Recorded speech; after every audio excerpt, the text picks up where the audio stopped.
Cool. Hi, my name is Meron. I'm one of the senior access and outreach officers at the Oxford Caribbean Society. We are a cultural society dedicated to exploring, promoting and celebrating African and Caribbean students at the University of Oxford and beyond. As one of the access officers, my role is to provide students interested in studying at the university with information regarding the application process, and also just to inspire them and provide them with the right information about what it's like to study here. Normally during the second term of the academic year, we would have hosted a shadowing day, which would have involved year 12 students coming into the university, being able to follow students to their lectures.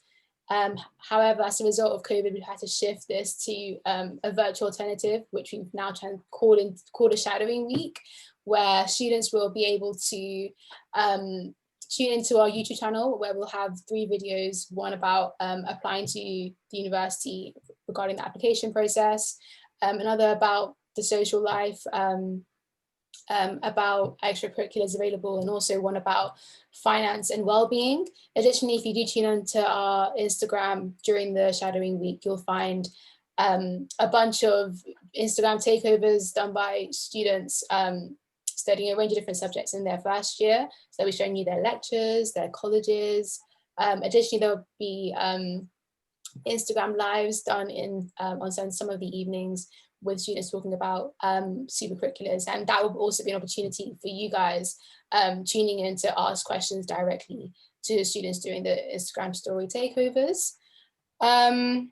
But yeah, the aim of this video is essentially to provide you guys with an insight into the application process, and also hear from current first year students about their experiences and what they did in year 12 and how it was for them in year 13 as well. But yeah, I think that's all from me in terms of introductions. Aside from my role as access officer, I'm also a second year experimental psychology student at Jesus College. And I'm also here joined by my 2 amazing junior officers, Nali and Aaron, if they can go and introduce themselves. So Nali first. Yeah, hi, my name is Nali. I study English and French at Meron College, and I'm in my first year. I'm from Liverpool when I'm not at uni. Lovely. Yeah, hi guys. My name's Aaron and I'm studying classics at St John's College. And yeah, I'm from East London, so it's good to meet you guys. Amazing. So briefly, in terms of what it takes to apply to the University of Oxford, in terms of the formal process. So the application deadline is much earlier compared to other universities. So normally it is on the 25th of October, if I'm wrong. Or 15th, it might change. So be sure to check the website. So 15th of October. Normally you will also have to register for the admission tests for some subjects earlier as well. So please make sure you talk to your sixth form or college in relation to that, and also in relation to preparing for those tests as well. Sometimes for certain subjects, you'll have to submit written work as well, in addition to your normal UCAS form. So once you've done the test and you've submitted the written work, you'll wait for a response from college, either inviting you to interview or not. In the hopes that you guys are invited to interview, you'll come to Oxford for a couple of days where you'll have either one or more interviews at different colleges, or even just at one college, the college that you applied to. And once that's all over, by January, you'll hear a decision about whether you've made an offer or not. But I think first, what's really important is for us to talk about what inspired our junior officers here to make an application in the first place, and also when do they start, making the necessary actions to make a really informed choice about their subjects, etc. So if I start with Aaron, so what inspired your decision to apply to Oxford? I would have to say probably, I think the ACS played a big part of that, big part in me applying, because of course Oxford is a very good university and a lot of people want to come here. But I feel like for a lot of us of Afro-Caribbean descent, we do feel, it's probably like it's probably gone through our minds at some point. We always question whether like there will be people like us if we go to Oxford and Cambridge. So that was one of my main concerns. But I think this was in my year 12. I think my friend kind of showed me some of the videos of the ACS, Oxford ACS and Cambridge ACS. But obviously the Oxford ACS is a bit more, it's a bit more popping, but speak from personal experience. But yeah, no, the videos are really good. The undiscovered videos, and just other videos on the ACS YouTube, like, which really allow me to get a good idea of the kind of people that go there. So that kind of inspired me to apply, because I thought if I went there, I would actually like find people that I could kind of connect with and like, make friends with. And I think that's a big part of university. And I didn't want that. If I applied to Oxford, I didn't want to like go there and there'd be nobody sort of like similar to me. So yeah, I'd say the Oxford ACS played a big part in me applying to university, and actually inspired me to make an application to Oxford. Cool. Nali? Yeah, so I didn't make the decision to apply to Oxford until the summer between year 12 and year 13. I'm not gonna lie, what inspired me most was a TV show called Ackley Bridge, because the main character got into Oxford and she was just like a normal person. I thought, wow, I could really actually do that then. And then I was on a program called Target Oxbridge, which I luckily got a place on, and that gave me a lot of information about life at Oxford and just what the intricacies of actually making an application were. And then, like Aaron said, I watched a lot of the ACS YouTube videos and followed the Oxford ACS Instagram, and just getting more information is what just led me to really consider it as like an actual thing I could do. Amazing, thank you guys. So we've seen a lot of influence from like the African and Caribbean community, and I guess you guys can now confirm the fact that there are like a lot of African and Caribbean students at the university. It's not just us three. There's a bunch of us studying. So yeah, second question is, what factors influenced you when choosing the subject you decided to study or are studying now? Let's start with Nali. Yeah, so all through like school and all through year 12, I thought I was going to study law, and I thought that was what I was going to go do at uni, because that's just the done thing, isn't it? And then I did work experience with a solicitor and a barrister, and realised like, they can't be me.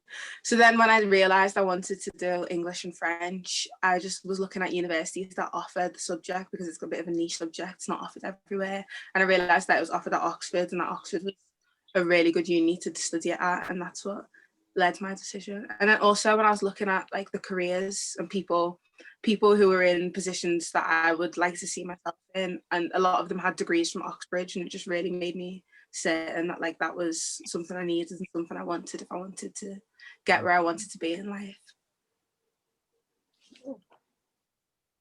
Yeah, I'm pretty similar to Nali as well. I think in year 11, I was dead set on applying to Oxford for law as well.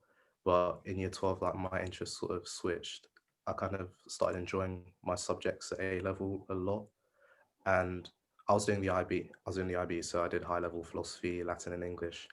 And then I realized that with a classics degree, I'd be able to like study elements of those subjects within my degree, because it's like an interdisciplinary course. So I thought that would be good for me, because these are like my favorite subjects. So I could study these, in different bits in classics, and then do a law conversion course afterwards. So it kind of felt like an easy choice at that stage. So that's actually that's probably the main reason I applied for classics. Cool. And I think also an important point to mention is that like a lot of students do enter university not knowing what they want to do after in terms of their career. So if you do want to go into law, for example, there's always the option of a conversion course. If you want to like, I don't know, become a doctor, there's always the opportunity to do graduate entry medicine. And it's the same for a bunch of other subjects as well. So really take into consideration the subjects that you're really good at and also that you're really passionate about and are willing to study for 3 or 4 years, because like the way you study it here is going to be really intense, but it'll be more enjoyable if you really enjoy the subject. So the third question I have for you guys is, what sorts of things did you do outside of school to strengthen the application? So be it like developing leadership skills, if that's something important for the process, but also in relation to your subjects as well. What kind of experience did you guys have, and also what kind of things did you do to mention things that you mentioned in your personal statement as well? Aaron? Yeah, I'll definitely say in terms of my application, I mean, with an Oxbridge application, a lot of it is talking about the kind of stuff you've done in related to your, like related to the degree you're studying. It's actually like 80% academic on that personal statement. So I did a lot of reading in my spare time, mainly reading around this like particular niche that I wanted to like develop on, something that interested me. I think the main thing that I did, which helped me a lot, is talking about it in a kind of academic way with like one of my teachers, because I feel like a lot of people do the reading, but they find it difficult to like convey their thoughts. And obviously in an interview setting, if you manage to get to that stage, you really do need to be able to kind of speak your thoughts, you know, what you're thinking. So I thought it was really good that I had the luxury of being able to like discuss with my teacher some of the ideas I had about the text I was reading. So that really did help me. And yeah, with extracurricular stuff, you know, just like getting yourself out there, doing, you know, doing what enjoys you, I guess. Don't force anything. You know, if you like sport, go do sport. If you're music, go do music. But that's fine. Yeah. But I'd say the reading and the speaking really did help me a lot.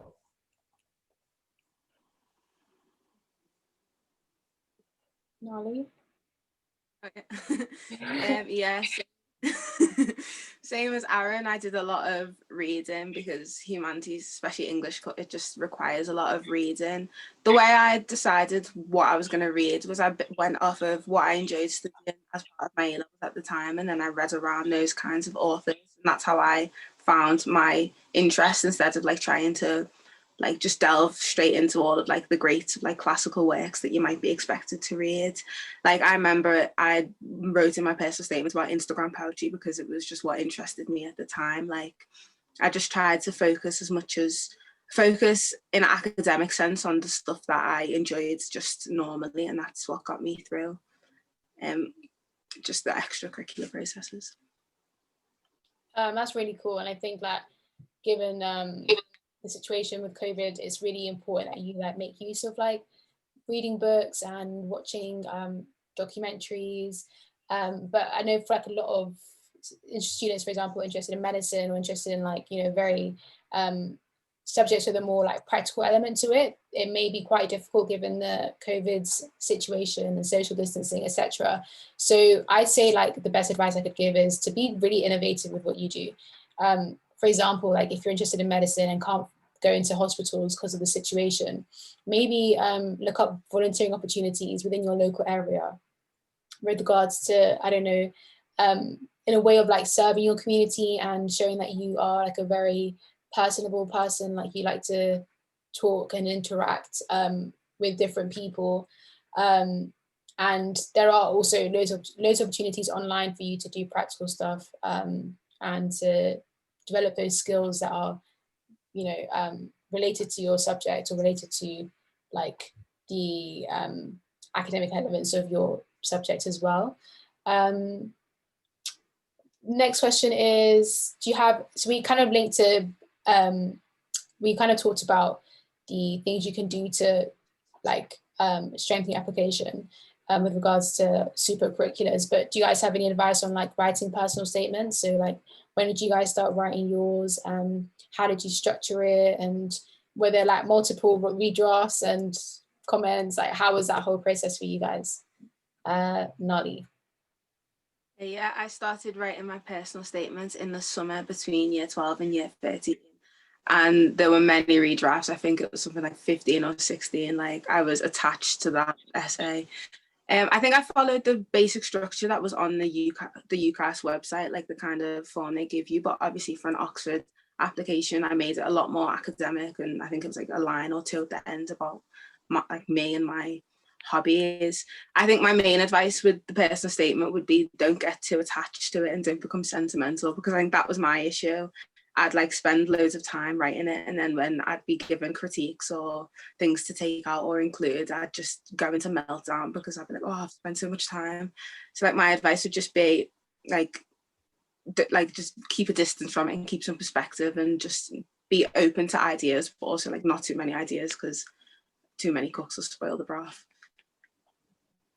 Yeah, I can really relate to that actually, because I remember I started a bit later, so summer was like the main time for me to do my reading, and then when I joined in September for year 13. That's when I started producing my personal statement.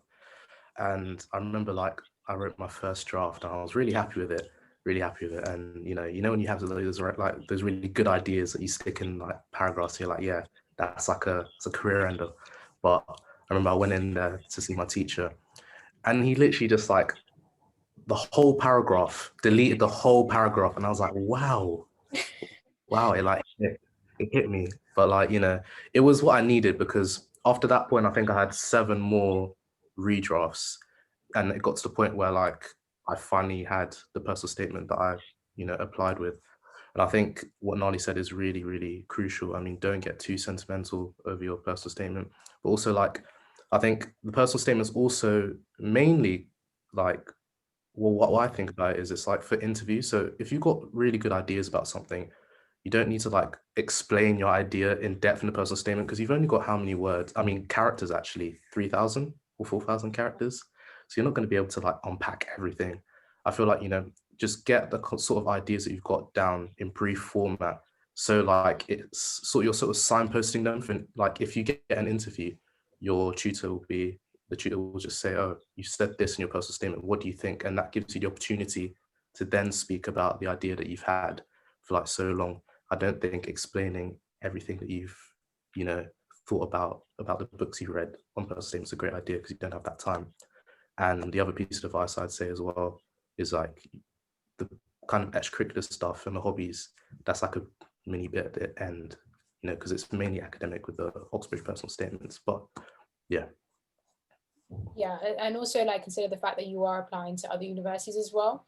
You may want to know what you do outside of like your academics, but for Oxford in particular, Oxford and Cambridge, then they're very much like they want the academics. They really want you to focus on that. Also, I should have added this on top of the question I just asked you guys, but in terms of preparing for admission tests, what was that experience for like you guys? So you both do humanities. So I know that for people interested in doing like economics, psychology, human sciences, there's a TSA. And the only advice I think this would be a good advice as well for people interested in doing the BMAT as well and other science courses, is to just practice. Like practice as much as possible, do as many questions as possible. There's so many past papers online for the TSA, for the BMAT.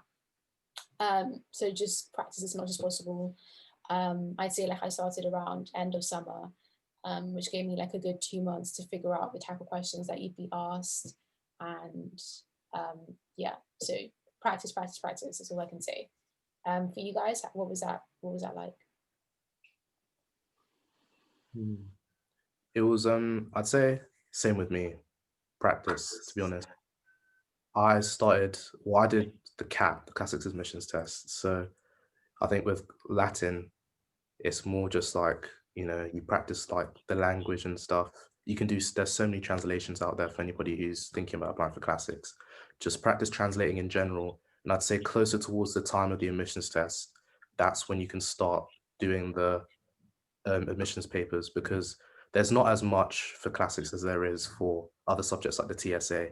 So I'd say, you know, start doing those closer to the time of the actual admissions tests, and also be careful as to how many you do, because you don't want to like do all of them way too early and have none to do around the time. So I'd say what I did was I did about like, I think there was about 6 or 7. I did 3 around the beginning of sixth form, the beginning of year 13, and I did 2 like a few weeks before the actual admissions test. And I remember I left like 1 or 2 around the time of the actual admissions test, just to like, you know, make sure I've been doing it consistently.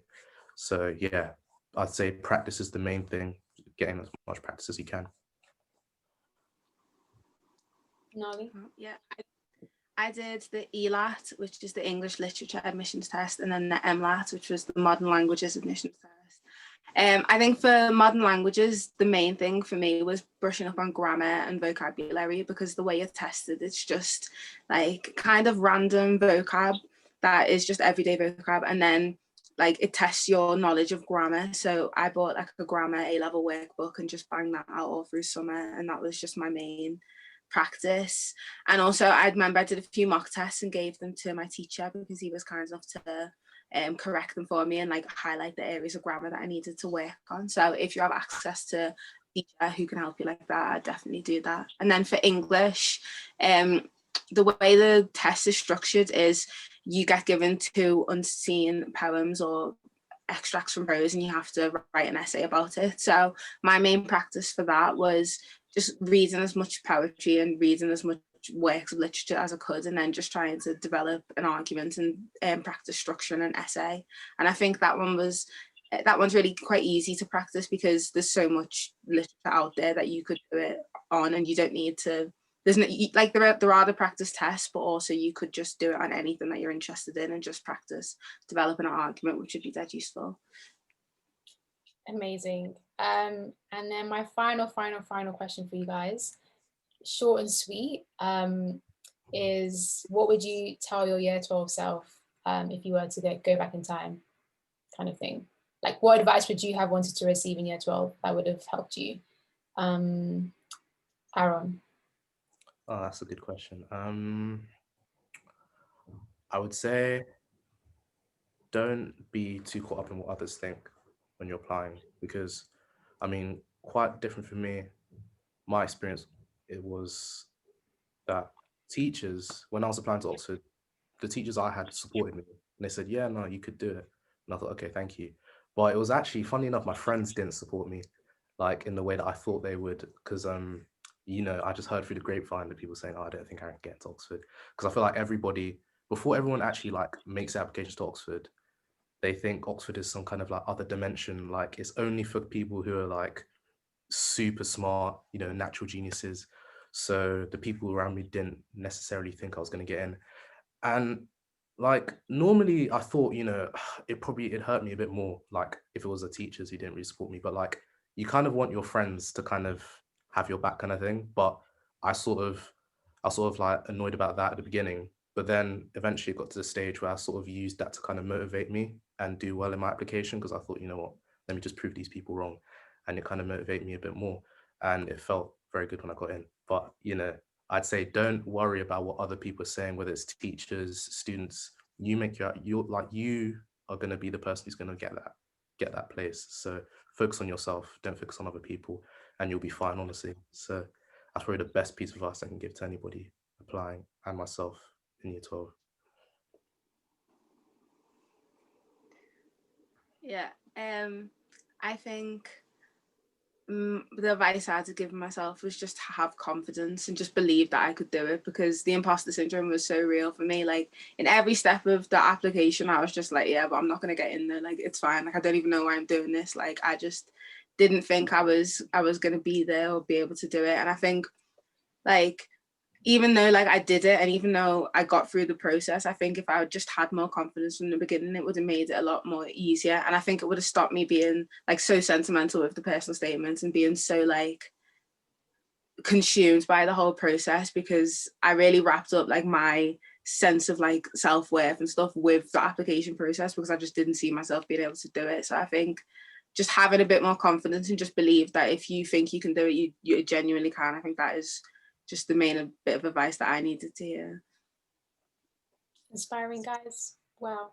But just to add on, like on top of that, is to like with any thing you're doing in life, whether it's like applying to jobs or applying to university, like always remember that the outcome is one thing, but it's the process as well that really matters, and how that process will change you. So irrespective of the outcome, you'll always gain something. You'll always learn something. So be sure to take advantage of the opportunity that there is available to apply to university and learn as much as possible about yourself through the journey and the process. But yeah, that basically sums up our first video. Thank you so much, Aaron and Nali, for joining us. And thank you also for tuning in and watching this video as well. If you guys do have any questions or queries or anything, please do email access@oxfordacs.org. Additionally, you can contact us via our socials on Instagram at Oxford ACS, on Instagram, on Twitter, with anything, we're here for you guys to support you throughout this process. So please make sure you do get into contact with us if you have any questions. But that's it. Thank you so much, and I hope you enjoy the rest of the shadowing week.